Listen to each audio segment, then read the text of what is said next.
Hello friends, मेरे digital classes में आप लोग का बहुत बहुत फिर से नए सेशन में स्वागत करता हूं। तो हम आज से स्टार्ट कर रहे हैं बायोलॉजी को। लगभग 200 क्वेश्चन इस पे मैं इंक्लूड किया हूं। तो यहाँ पे जो बायोलॉजी है, यहाँ से बायोलॉजी के क्वेश्चन हैं। फिर इसके बाद केमिस्ट्री, फिजिक्स भी मैं यहाँ पे डिस्कस कराऊँगा। तो पहले बायोलॉजी हम कंप्लीट करेंगे। तो ये हमारा पहले पार्ट है, हिस्ट्री का चल ही रहा है, जिसमें आपका तीनों मिडिवल, एंशियंट और मॉडर्न तीनों उसमें इंक्लूड है। तो उससे रोज़ जुड़िएगा। सारे जो क्वेश्चन आपके सिलेबस पे हिसाब से क्वेश्चन को तैयार, चाहे कोई भी एग्ज़ाम के तैयारी कर रहे हैं, चाहे स्टेट का हो चाहे सेंट्रल गवर्नमेंट, तो सभी एग्जाम के लिए इम्पोर्टेंट। आज से हम स्टार्ट कर रहे हैं। जो जितना भी क्वेश्चन मैं लिया हूँ लूसेंट से लिया हूँ। ये हमारा फर्स्ट पार्ट है बायोलॉजी का, तो इसको याद रखिएगा। तो पहले बार आए हैं तो चैनल को सब्सक्राइब करके रख लीजिएगा ताकि नोटिफिकेशन आप तक पहुँच पाए। एक बात और मैं बोलना चाहूँगा, जो हमारा बायोलॉजी का पहला पार्ट है तो शुरू से पूरा लास्ट तक बने रहिएगा, तब यहाँ से बहुत कुछ आप सीख के जाएंगे। तो चलिए सेशन को स्टार्ट करते हैं। जीव विज्ञान के जनक किसे कहते हैं? तो लैमार्क को, टेस्ले को, अरस्तु को या आपके लेवेसियर को। तो इसका सही ऑप्शन हो जाए, बहुत बार क्वेश्चन को पूछा भी गया है, तो इसका अरस्तु जो है करेक्ट आंसर हो जाएगा।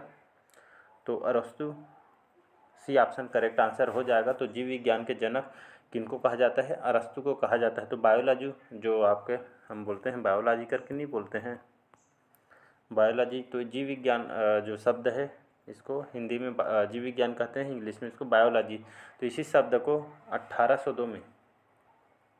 1802 में लैमार्क आपके अरस्तु ने दिया था, तो इसको याद रखिएगा।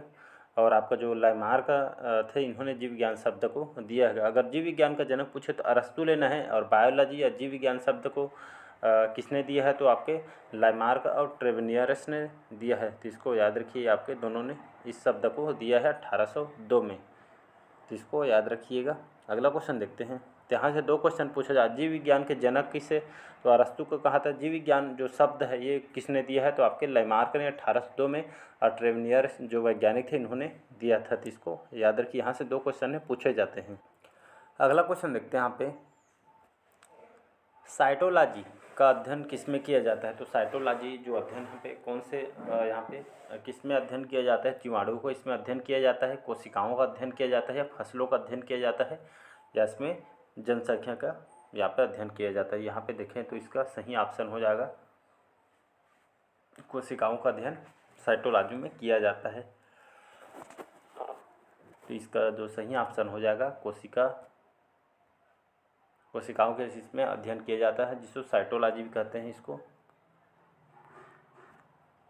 साइटोलॉजी, इसको याद रखिए, जिसका अध्ययन आपके कोशिकाओं के अध्ययन। सो कोशिका का इसमें क्या क्या अध्ययन किया, जिसमें कोशिका की जो शारीरिक क्रियात्मक होती है इसका अध्ययन किया, जिसमें आपका संरचना कैसी है, कोशिका उसमें क्या होती है, बाह्य इसमें जो क्रिया वगैरह, जीवन चक्र, इसमें क्या क्या विभाजन है, इसकी मृत्यु, इसके सभी जो अध्ययन है सूक्ष्म रूप पूरा यहाँ पे इसका जो अध्ययन है साइटोलॉजी कहता है। जिसमें कोशिका जितने भी जो अंदर में रहते हैं, मतलब आंतरिक भाग में जो कोशिकाओं को इसमें अध्ययन किया जाता है, जिसको हम साइटोलॉजी कहते हैं। तो इसको याद रखिए, बहुत बार क्वेश्चन को रिपीट भी किया है, तो इसको याद रखिएगा।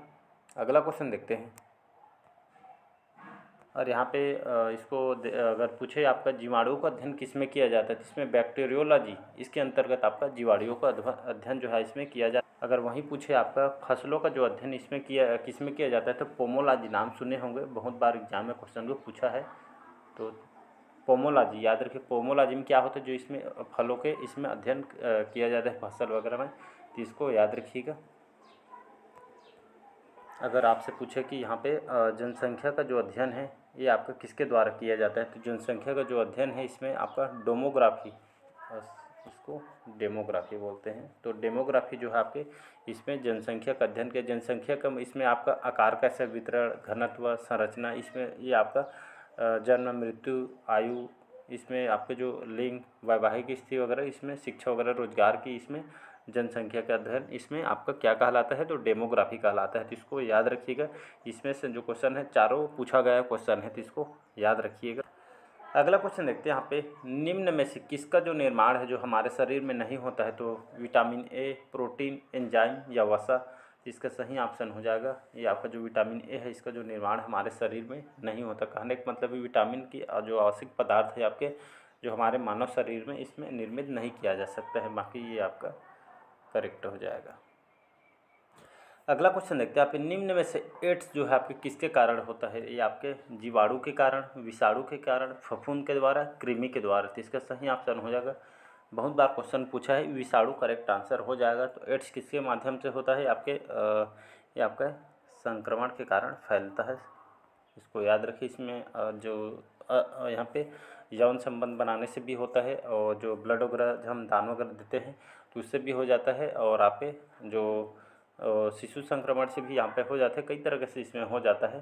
तो इसको याद रखिएगा, विषाणु के माध्यम से होता है। अगर एग्जाम में आपसे पूछे एड्स का, कई बार एग्जाम में क्वेश्चन फुल फॉर्म भी पूछा है, तो इसको याद रखिए। एड्स का फुल फॉर्म क्या होता है? एक्वायर्ड डिमोनिसेंट्री सिंड्रोम इसका फुल फॉर्म होता है। बहुत सारे एग्जाम में क्वेश्चन इसका पूछ चुका है कि एड्स का फुल फॉर्म क्या है, तो इसको याद रखिएगा। अगला क्वेश्चन देखते हैं यहाँ पे, लाल रक्त कणिका जिसको हम क्या बोलते हैं? इसको आरबीसी कहते हैं, रेड ब्लड सर्कुलेशन। तो इस जो लाल रक्त जो कणिका है, ये का निर्माण जो हमारे शरीर में कहाँ पे होता है? तो यकृत, प्लीहा, हृदय, अस्थि मज्जा। तो इसका सही ऑप्शन हो जाएगा अस्थि मज्जा। तो आरबीसी या लाल रक्त कणिका जो निर्माण हमारे शरीर में आपके अस्थि मज्जा में उसका होता है। इसका जो कार्यकाल देखें तो 120 दिन का होता है, इसको याद रखिएगा। अगला क्वेश्चन है, बहुत बार क्वेश्चन को पूछा है, तो इसमें जितना भी क्वेश्चन मैं किया हूँ सारे एग्जाम में क्वेश्चन पूछा भी गया है, और आपके आने वाले एग्जाम में पूछा जा सकता है। क्यों पूछा जा सकता है? यहाँ से हम क्या सोचते हैं, जो एग्ज़ाम में यही क्वेश्चन आप गलत करके आते हैं, इसलिए बार बार क्वेश्चन एग्जामिनर जो है बार बार इसको रिपीट किया जाता है, तो इसको याद रखिएगा। लार निम्नलिखित किसके पाचन में सहायक होता है? तो प्रोटीन, वसा, स्टार्च या विटामिन। तो इसका सही ऑप्शन जो हो जाएगा आपका स्टार्च करेक्ट आंसर हो जाएगा। तो लार आपके स्टार्च जो है आपके इसके पाचन में सहायक होता है। स्टार्च जो है बहुत भूमिका निभाता है पचाने में खाना को। तो स्टार्च के माध्यम से जो पाचन सहायक होता है स्टार्च के माध्यम तो हम खाना वगैरह खाते हैं। कौन सा जो वो आपका जो टाइलिन एक एंजाइम है, जिसके माध्यम से हमारा जो भोजन है उसको स्टार्च के माध्यम से इसको माल्टोज शर्करा में बदल कर भोजन जो हम खाए रहते हैं उसको पाचन की क्रिया होती है स्टार्च के माध्यम से। तो इसको याद रखिए, जो टाइलिन जो एमाइलेज जो नामक के कारण यहाँ पे हमारे भोजन को जो कि स्टार्च के रूप में माल्टोज शर्करा में बदल कर या पाचन होता है हमारे शरीर में। तो इसको याद रखिएगा, तो एग्जाम में क्वेश्चन पूछा भी गया है। अगला क्वेश्चन देखते हैं यहाँ पे, किस तत्व के कारण थायराइड ग्रंथि में असामान्य वृद्धि होती है? तो आयोडीन, लोहा, पोटेशियम, कैल्शियम। तो इसका सही ऑप्शन हो जाएगा आयोडीन तत्व के कारण जो थायराइड ग्रंथि में असामान्य वृद्धि होती है, तो ये आपके आयोडीन करेक्ट आंसर हो जाएगा। तो थायराइड मुख्यतः आपके मेल और आपको फीमेल, तो फीमेल में आपको ज़्यादा देखने को मिलती है, इसको याद रखिए। मेल में 0.5, इसमें 5% ज़्यादा होती है, तो फीमेल में इसको ज़्यादा देखने को मिलता है। तो इसके माध्यम से होता है आपके याद रख। तो जो आपका जो थायराइड जो होता है आयोडीन की कमी से आपके लगभग देखा जाए तो 80% आपके कम होती है, तभी आपके आयोडीन की कमी से आपका इस तत्व आयोडीन की कमी से आपका थायराइड होता है। तो इसको याद रखिएगा। कौन सा हार्मोन? थायरॉक्सिन हार्मोन के कारण भी होता है, तो इसको याद। अगला क्वेश्चन देखते हैं, निम्नलिखित कौन सा जो आपके पानी और जल में घुलनशील विटामिन है? तो आपके vitamin A, vitamin B, vitamin D और विटामिन के। यहाँ पे हम देखें तो विटामिन बी अगर इसमें सी भी दिया रहता तो दोनों आपका बी और आपका सी दोनों आंसर हो जाएगा। तो इसमें आपका जो बी और ये आपके जो पानी में घुलनशील विटामिन है आपका बी और सी, जो शरीर के तक तो जाते हैं लेकिन शरीर में जमा ही आपका नहीं हो पाते हैं, तो इसको याद रखिएगा। विटामिन बी और सी, तो बी दिया है तो आपका बी आंसर हो जाएगा, सी दिया रहता तो बी और सी ही हो जाता।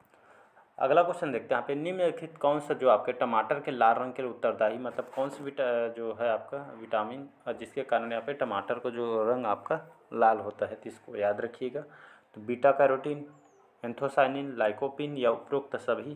तो इसका सही ऑप्शन हो जाएगा आपका लाइकोपिन करेक्ट आंसर हो जाएगा। तो इसके कारण जो टमाटर के जो लाल होता है रंग, टमाटर देखे होंगे तो लाइकोपिन के कारण यहाँ पे जो टमाटर का रंग लाल होता है। बहुत बार क्वेश्चन को पूछ चुका है, तो इसको याद रखिएगा।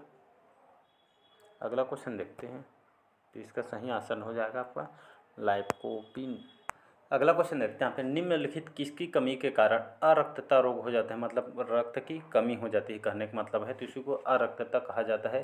तो हीमोग्लोबिन के कारण, आयोडीन, कैल्शियम, विटामिन सी, तो इसका सही ऑप्शन हो जाएगा हीमोग्लोबिन। तो हीमोग्लोबिन जो ब्लड है, ब्लड की कमी से आपका अरक्तता रोग हो जाता है, जिसको आपके किसके कमी के कारण, तो हीमोग्लोबिन के कारण। तो इसमें जो यहाँ पे जो डॉक्टर लोग इसके इलाज के लिए यहाँ पे असंतुलित भोजन वगैरह करने के लिए दिया जाता है, जिसमें आपके कार्बोहाइड्रेट, वसा, प्रोटीन जैसे विटामिन वगैरह ये आपके खाना खाने के लिए बोलते हैं। तो फिर से आपके ये जो रोग है इससे निजात पाया जा सकता है। अगला क्वेश्चन देखते हैं यहाँ पे, विटामिन सी का रासायनिक नाम क्या है, तो citric acid, oxalic acid, ascorbic acid या नाइट्रिक एसिड। इसका सही ऑप्शन हो जाएगा आपका एस्कॉर्बिक एसिड, करेक्ट आंसर हो जाएगा। तो विटामिन सी का रासायनिक नाम है, इसको याद रखिएगा, बहुत बार क्वेश्चन पूछा है। और पूछे कि विटामिन सी कौन से फल में पाया जाता है, तो खट्टे फलों में जैसे आंवला, इमली वगैरह ये आपका पाया जाता है। अगला क्वेश्चन देखते हैं, मानव शरीर की सबसे बड़ी अंतःस्रावी ग्रंथि कौन सी है, तो थायराइड ग्रंथि, पीयूष ग्रंथि या आपके एड्रिनल ग्रंथि या डी है इनमें से कोई नहीं। तो इसका सही ऑप्शन हो जाएगा आपका थायराइड ग्रंथि। बाकी इसके बारे में मैं तो बता दिया हूँ डिटेल। तो मानव शरीर की आपके सबसे बड़ी अंतःस्रावी ग्रंथि है, जो कि मानव शरीर की सबसे बड़ा अंतःस्रावी ग्रंथि इसको कहा जाता है। तो इसको याद रखिए, थायराइड ग्रंथि ये आपके मानव शरीर की सबसे बड़ी अंतःस्रावी ग्रंथि है। अगला क्वेश्चन देखते हैं, फूलों के अध्ययन को क्या कहा जाता है, तो एस्ट्रोलॉजी, एंथ्रोपोलॉजी या आपके एंथ्रोलॉजी या पोलिनोलॉजी। तो इसका सही ऑप्शन जो आपका फूलों के अध्ययन को यहाँ पे क्या कहते हैं, तो यहाँ पे एस्ट्रोलॉजी, एंथ्रोपोलॉजी, एंथ्रोलॉजी या पोलिनोलॉजी। तो इसको यहाँ पे फ्लोरिकल्चर होना था, इसको आपका एंथ्रोलॉजी, हाँ ठीक, एंथ्रोलॉजी और फ्लोरिकल्चर, अगर दोनों में से एक दिया रहेगा तो इसका फ्लोरिकल्चर, इसको याद रखिएगा। एंथ्रोलॉजी दिया रहता है, एंथ्रोलॉजी और फ्लोरिकल्चर, इसमें फूलों के अध्ययन इसमें किया जाता है, खेती और इसमें बारे में इसके अध्ययन किया जाता है। एंथ्रोलॉजी और फ्लोरी जो कल्चर है ये आपका समान है, जिसमें आपका फूलों का अध्ययन किया जाता है और आपके जो पौधों वगैरह के बारे में यहाँ पे इसमें अध्ययन करते हैं। तो दोनों सेम है, इसको याद रखिएगा।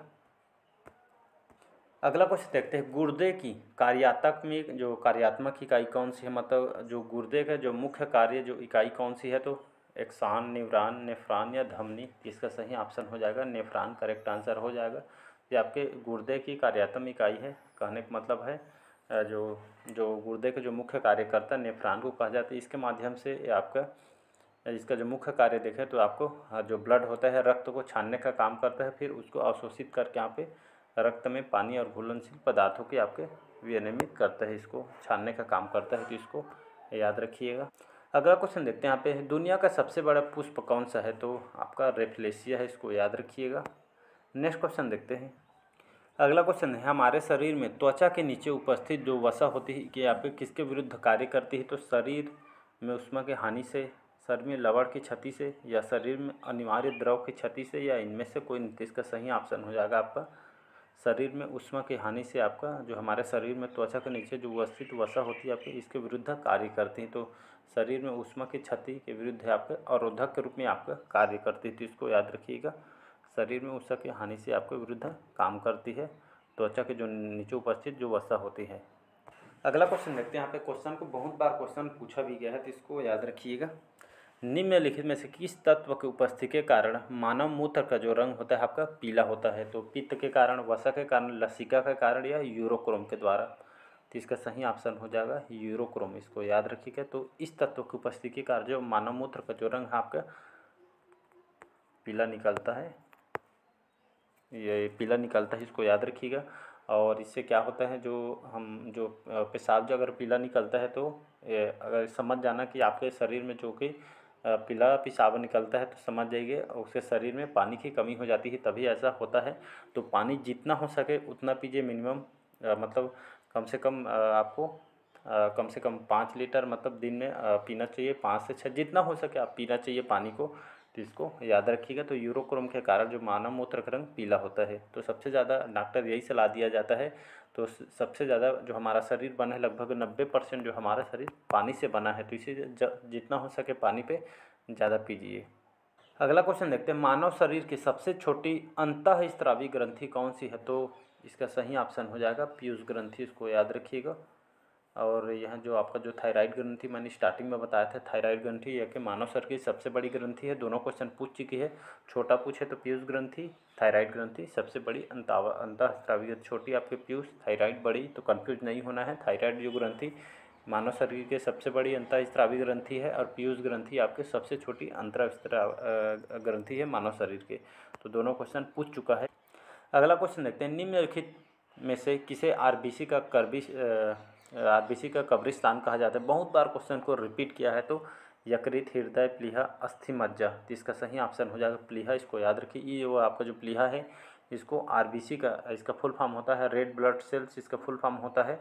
ये आपका प्लीहा को आरबीसी का ब्लड का कब्रिस्तान इसको कहा जाता है, तो इसको याद रखिए। इसको ये आपके ब्लड बैंक के रूप में कार्य करती है, तो इसको याद रखिएगा। अगला क्वेश्चन देखते हैं, निम्नलिखित किस उद्योग में काम करने वाले व्यक्ति को ब्लैक लंग रोग हो जाता है? तो कार्बनिक विलायक उद्योग में, इस्पात उद्योग में, सीमेंट उद्योग में या कोयला खनन उद्योग में? तो इसका सही ऑप्शन हो जाएगा कोयला खनन उद्योग। तो यहाँ पर जो कोयला अगर प्लांट वगैरह रहता है इंडस्ट्री वगैरह में, तो कोयला जो लंबे समय तक जो व्यक्ति काम करते हैं, तो इस व्यक्ति में ब्लैक लंग रोग हो जाती है। इससे क्या होता है, तो कोयले के जो धूल वगैरह रहते हैं जो नाक में जाता है, फिर जो फेफड़ों में जाता है धूल वगैरह इसके कण, फिर इससे जो लगातार करते रहने से फिर हमको सांस लेने में परेशानी होती है, तो फिर आदमी का एक दिन इससे बहुत प्रभाव पड़ता है। तो ब्लैक लंग रोग याद रखिए, कोयला के उद्योग में आपका लंबे समय तक ये आपका रोग होता है, तो इसको याद रखिएगा। तो चलिए सेशन को आज तक यहीं तक रखते हैं, बाकी जो क्वेश्चन हम नेक्स्ट पार्ट में कवर कराएंगे। तो आज के सेशन कैसे लगा कमेंट करके ज़रूर बताइएगा। जो सारे मैं क्वेश्चन बताया हूँ सारे आपके लूसेंट से क्वेश्चन लिया गया है और आपको कहीं से जीके पढ़ने की आपको आवश्यकता नहीं पड़ेगी। इसको बार बार रिवाइज भी कीजिएगा, 2 से 3 बार देखें तो ऑटोमेटिक आपको क्वेश्चन भी बनने लगा। प्रीवियस ईयर का क्वेश्चन भी सॉल्व करते चलिए, जो मैं पढ़ा रहा हूँ आपको कितना सफिशिएंट है आप खुद ब खुद पता चल जाएगा। तो चलिए कमेंट करके बताइएगा आज का सेशन कैसे लगा। पहले बार आए हैं तो चैनल को सब्सक्राइब कर दीजिए, बहुत मेहनत करता हूँ आपके लिए, तो इसको वैल्यू को भी समझिए और इसको 2-3 बार देखिए रिपीट करके, आपको सब याद होने लगेगा। चलिए थैंक यू।